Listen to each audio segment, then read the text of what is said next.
Okay, good evening. Welcome to this Coach Explorer webinar brought to you by Excellence in Coaching, the ultimate coaching solution. So tonight's webinar, how to develop effective coaching questions. That's what we're going to be looking at. So just a really brief, I do this every time. So introduction, our story so far.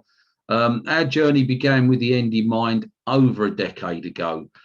Our goal is to develop ADIs, to aid road safety, to help people become coaches, whether that's in the driving instructor industry or outside of that. Our first course was accredited by the Pearson Centre. They used to do the theory test, and that was a BTEC Level 4 Professional Award in Coaching for Driver Development. Who are our clients? Hopefully, you're our clients. Who were our influencers? For me, Dr. Jonathan Passmore, Dr. Christian Van Neurenberg, Dr. Lisa Dawn, Sir John Whitmore, just to name a few of the people that have influenced us along the way. So where are we now? What we're focusing on now? So we're looking at moving into the world of coaching more. Maybe you would like to become a coach alongside your current job. You've probably already developed lots of coaching skills through client-centered learning. And you can book a discovery call with me if you want to find out more. So tonight's agenda, what we're going to be looking at is how to develop effective coaching questions. So we're going to be looking at listening, losing your agenda, knowing your clients, becoming curious, how to use questions, different questions for different outcomes. Going to give you a scenario, just an opening coaching question that you could use. So I'm going to start with listening, because if you want to use effective coaching questions, this is where it starts. Listening. Listening is the key. Absolutely, because you cannot, if you're asking coaching questions, know what your next coaching question will be if you're not listening to your client, because we don't have a script of coaching questions. We develop those coaching questions from what we hear you say. So to be able to do that, you need to give people your undivided attention. So your undivided attention, is not looking at your mobile phone. He's not looking out the window to see what's going on, Graham. He's focusing entirely on the client, not listening to what's going on downstairs, but being focused. And that's a challenge, being focused. You know, if you want to stay focused and listening to your client, and immerse yourself in that client's world, it takes an awful lot of concentration and patience. And when I say patience, actually patience with yourself, because you probably want to give the answer to the blooming question you've just asked. That doesn't work. So you must be patient. The coachee must answer the question, or you just answer another question. So we need to persevere, because it's not always easy. And of course, you would have all experienced maybe at some times that coachee, you know, I don't know, you tell me. I was coaching someone today from the Netherlands, and, you know, we had one of those, no, I just don't know moments. And I went, okay, all right.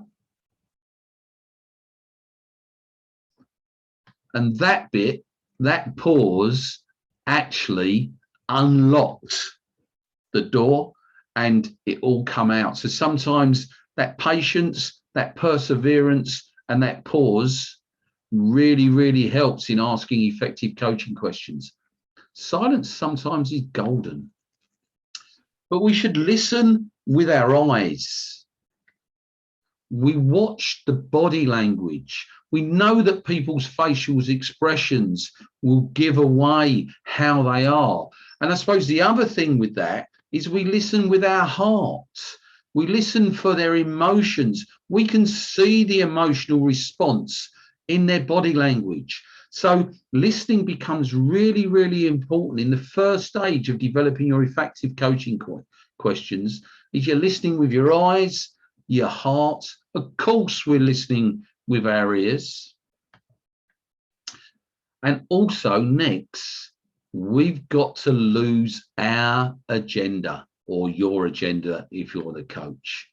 So what happens is, you can be walking in the client's shoes, but you're projecting your thoughts and feelings as how they should behave. It's really easy to tell people what to do. It doesn't work. And even though you're walking in their shoes, you're going, well, if I was walking in their shoes, they should be doing blah, de, blah, de, blah. Well, you're not. You cannot completely walk in your client's shoes. You do not know what their world is, what their beliefs, their opinions are in any great depth. So you've got to be careful that you give advice that's so what this is saying is giving advice that would be right for you regardless if it's right for the client. So what happens is you give the advice to people when you're coaching that is right for you, and that's actually completely wrong. You should give advice at all. No advice needed if you're coaching someone, because what we're doing is we're coaching the person, not fixing the problem. And also, this is a challenge again. This is very challenging already. You're losing your agenda. Let go of the feeling you need to be in control. It's an equal relationship. Unconditional positive regard for one another. So in the start of asking effective coaching questions, we need to listen and we need to lose our own agenda. Now, another problem is time. And I suppose when coaching, it's like a lot of things. Quality over quantity. You may feel that because we're often time bound, I give a coaching session 1-to-1, it's an hour. I'm time bound. So what happens is, you quite easily start firing off these questions just to get to the end, whereas actually you're better going, okay, we'll pick this up next time. Rather than trying to push, let those questions, let the client develop, because you don't know their goal. And if we come back to time, really, we've got something called the Pareto principle. And you should be listening 80% of the time, and the client should be speaking 80% of the time. So it's the 80-20 rule. You're only speaking as the coach for 20% of the time. These are rough guides, but this helps you with the time, because you need to give your client time to talk. And also, you don't know their goal. They might have told you your goal, and I'm going to look at this a little bit more in detail as we go through. They might have told you your goal, but that has a tendency to change.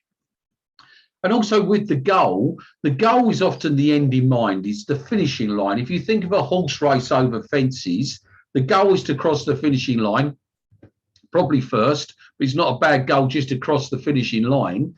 The problem is if you never jump over the first hurdle, you're never going to get to the finishing line. So sometimes those goals need to be narrowed down, and it might just be jumping the first hurdle is all we need to build the confidence to get going to jump the others. And you don't know that in the beginning. So what you've got to do is know your client. And these questions you should ask yourself with your client. And these are challenging, and these to ask you first of all. We haven't even got to asking any questions. How is this client interpreting their experience? We all see the world differently. When we look out on the world, the map is not the territory, and each person's map is not the territory. And we all see things and experience things differently based on our opinions and beliefs over a lot of time. So What importance do your clients give to situations that have arisen? So, for example, we have often may think, well, what are they making a storm in the teacup about all that? I don't see that as a problem. So I could say, well, what's the problem with the changes to the highway code? I don't see it as a problem. Many of you won't see it as a problem, but I can see that there's lots of people who do see it as a problem. I'm not walking in their shoes if I'm seeing it that way. If they're my clients, I need to listen and see the world through their eyes. How do they view themselves? And when I say how do they view themselves, I suppose we could use two things here as a generalization. There's something called the Dunning-Kruger effect. The Dunning-Kruger effect is when people think they're better than what they are. And then we have the opposite end, is people have imposter syndrome, is when actually they're quite good and they think they're rubbish. So we need to find this out, how they view themselves. And also, what do they think about their skills and ability? So we're going to discover more. I'm going to come on to this in a little bit more again as we go through this webinar. How do they draw conclusions about what has happened and why? Because if we all see the world differently, we're all going to draw different conclusions about what has happened and why.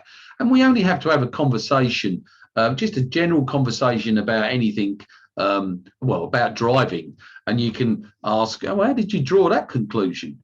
Yeah, about what has happened and why. We should ask ourselves, what have they learned from their experience? And again, we're still coming back all the time to how they see the world. What we're trying to do is ask those questions so that we can find out more about the client. Oops.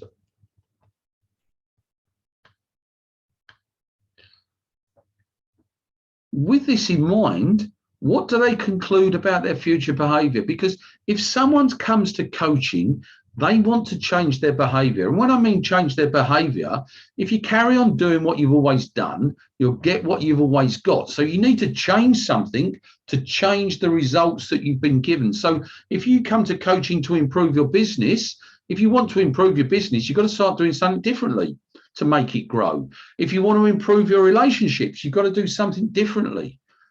If you want to improve yourself as a person, you need to do things differently. That doesn't mean to say we're at a bad level to start with, but if we want to continually professionally develop or continually personally develop, we need to ask ourselves, what do we want to conclude about our future behavior? Where do we want to go? What's it going to look like, feel like, smell like to us? So, my mate Albert, well, he weren't really my mate, but I like this. Becoming curious. Albert Einstein, whatever. Anyway, this geezer called Albert. Yeah, he says, I have no special talents. I am only passionately curious. And so becoming curious is a key to asking effective coaching questions. So becoming curious. What we want to do is when we're listening, we want to listen for key words, especially emotional words. And again, as we progress through this, I've got a little bit about what we're doing and what we're listening for with those emotional words when we're using our intuition, maybe. Now, you want to become an investigator, but not an inquisitor. I think when I first started coaching, excuse me,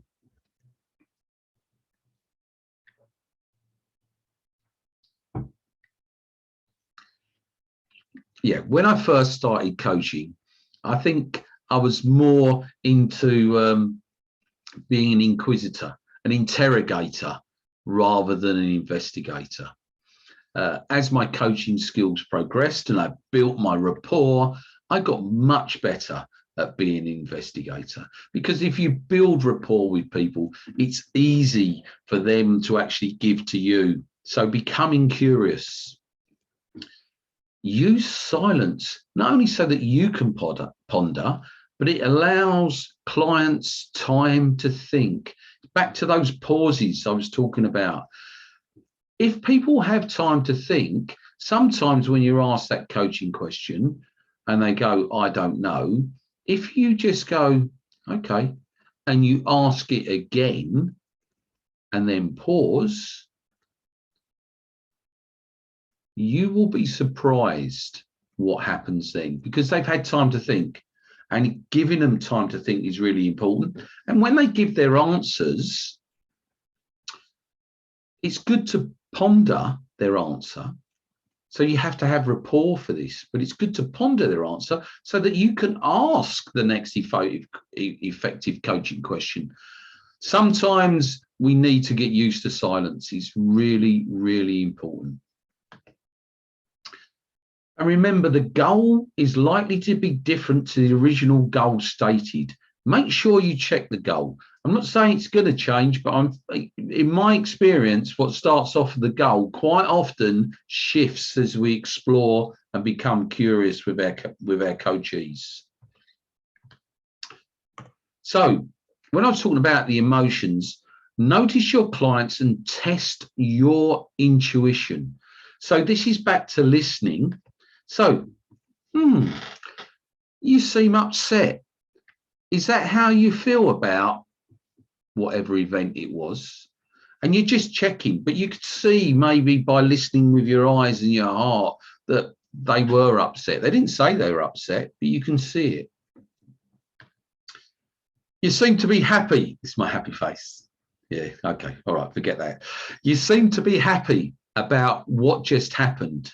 Is that how you would describe it? And so what you're doing is you're investigating, you're making sure they seem pleased with themselves, or you need to go that one stage further. You feel aggrieved about what just happened. Does that seem right to you? And notice that I will change my tone when I ask questions. You are feeling isolated. Am I seeing that correctly?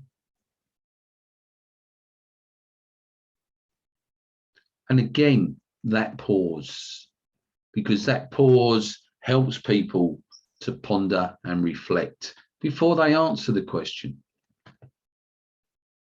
So, how to use questions. I'm going to give you a poem. I keep 6 honest serving men. They taught me all I knew. Their names are what and why, when and how, where and who. By Rudyard Kipling. The only thing is, I think he got it wrong. He should have said 7 honest serving men, because I'd have stuck which in there as well. But hey, who am I to criticise? Let's have a look at some examples of questions that target different outcomes. And with that,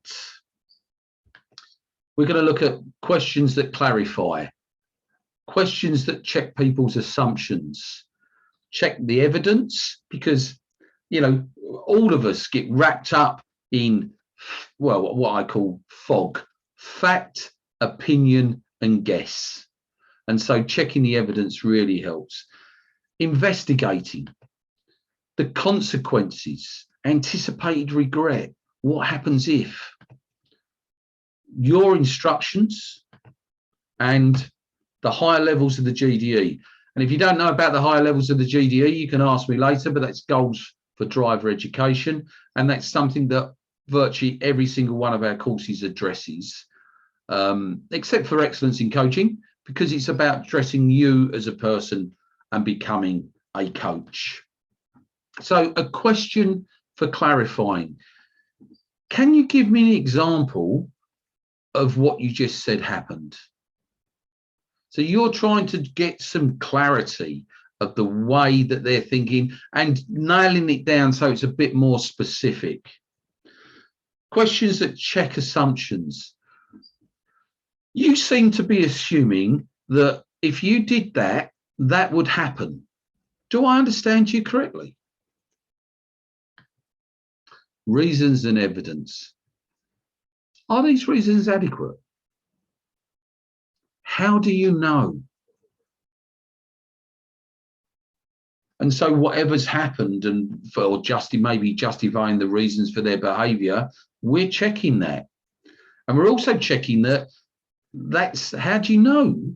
Well, unless what we do is we get presumptions, don't you? Well, if I do that, that will happen. If I say that, they will do that. Well, actually, we actually don't know what anyone is thinking or feeling.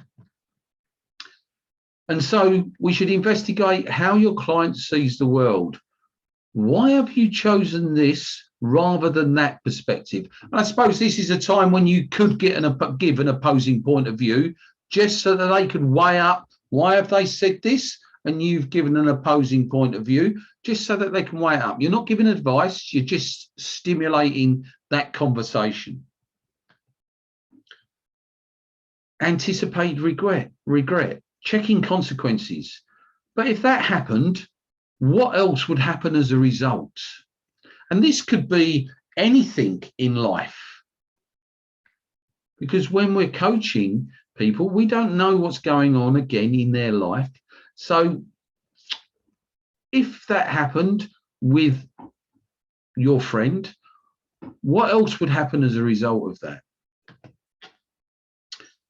Scaling questions for emotional reasons. So these are sensory questions, which can lead to a great awareness of comfort, stress, nerves, and excitement. Example, on a scale from 1 to 10, how stressed are you now? With 1, you're as calm can be, and 10, you're as stress could be. Maybe followed up with, what could you do to reduce that stress for, let's say, by 1 point only? Open versus closed questions. Closed questions are usually to be answered with a yes or no, an either or. They're factual. So, for example, do you feel nervous? Yes, no, maybe at worst. Open questions are those which begin with why, how, when, who, etc. So an example, how nervous do you feel? With that question, I have no idea what the answer is going to be. Instructional questions versus coaching questions. Instructional questions, the learning contents is already clear, but will just be elaborated by asking a question in order to activate the learner, in order to engage them. So, for example, an instructional question would be simple. What does this traffic sign mean? In a coaching question, the answer is up to the coachee. How stressed do you feel when you enter a roundabout? Again, we don't know how they feel, and that could be linked back to the scaling question. Non-judgmental versus judgmental questions. Why did you drive so fast? That's judgmental. What factors did you take into account before deciding this speed? Non-judgmental. Changing instructions into questions. I usually find people at the beginning of their careers in terms of becoming a coach is still very much get stuck in instructional world. So in terms of if you're a driving instructor, example, instructions such as look in the mirror could be replaced by what's happening behind you. Leave more space could be replaced by how is your view when you hang back a bit. Slow down could be replaced by how appropriate do you think your speed is. We're digging people into people's thoughts and we're not telling them now what to do. So a scenario maybe going back right to the beginning when people are learning to drive. We'll stick with this because we all know, or most of us would know this world. So I'm the coach. To the coachee, obviously you want to pass your test. How would that change your life? What benefits would it bring? What potential risks and expenses will you need to consider? Now, I'm guessing they've answered the question about how it would change their life, and this would likely be another follow-up question.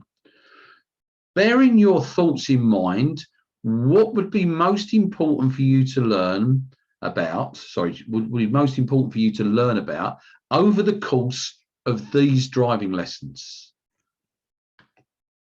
How do you learn best? Okay, so with those answers, and I don't know what those answers would be, and it would lead me maybe down this route. Okay, let's start with moving off. What would be an achievement for you to take today in this next hour, focusing on this topic? So we've worked our way through a scenario that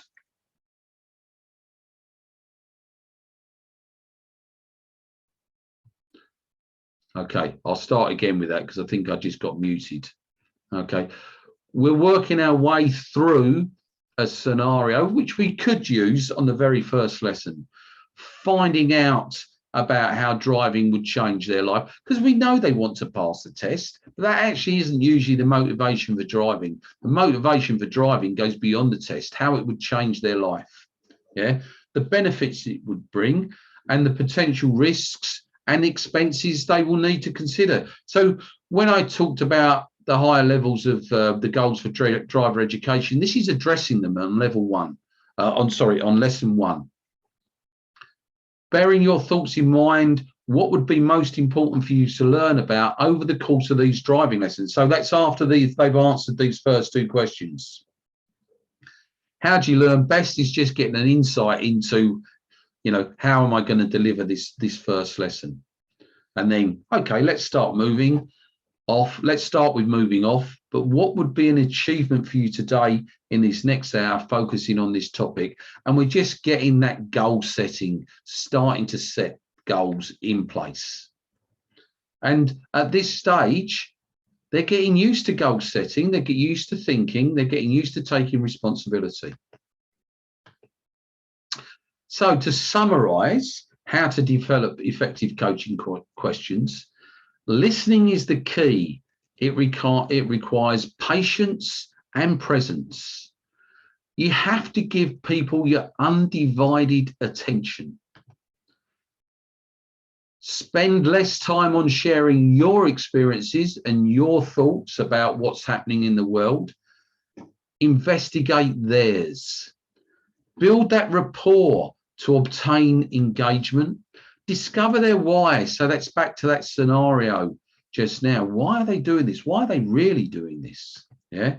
Lose your agenda. Whatever agenda you're on, lose it. Get on your client's agenda. Become curious. Become an Albert. And remember, questions build learning. Learning comes from within. You can't pour it into people. And then build scenarios to help them explore, like I've just taken that through that last scenario. So if you want to book a discovery call to find out more about becoming a coach, we'll email you with details. I'll give you my contact details. There are limited spaces, and there will be a special offer, which you might like, accompanied with this discovery call. So we've got a few websites and hyperlinks, but the website to go to about coaching, purely about coaching, is www.coachx.co.uk. So as a thank you, and you may have received these before, but it is an automated campaign, we will send you a list of coaching questions that you can choose to use if you would like to do so. So thank you for attending. So I'm going to stop the share, and I'm going to take questions from everyone, and then I'm going to stop the recording as well.